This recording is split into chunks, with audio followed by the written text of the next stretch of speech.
નમસ્કાર, શો ટાઈમમાં આપનું સ્વાગત છે। ભાવનગરના દિવાનપરા રોડ દાંતિયાવાળી શેરીમાં રહેતા શખ્સની પોલીસે કફ સિરપની 607 બોટલ સાથે ધરપકડ કરી કાયદેસર કાર્યવાહી હાથ ધરી છે।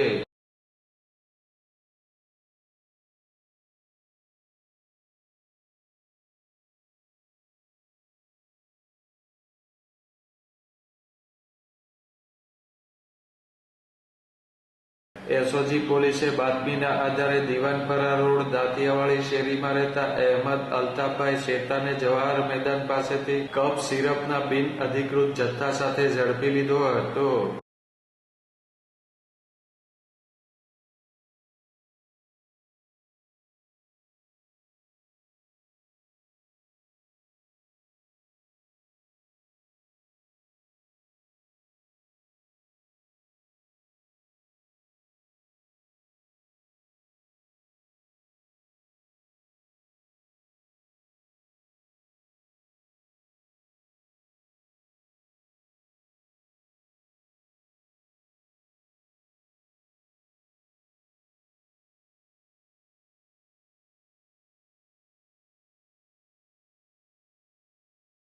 પોલીસે કફ સિરપની 607 બોટલ કબજે કરી કાયદેસર કાર્યવાહી હાથ ધરી છે।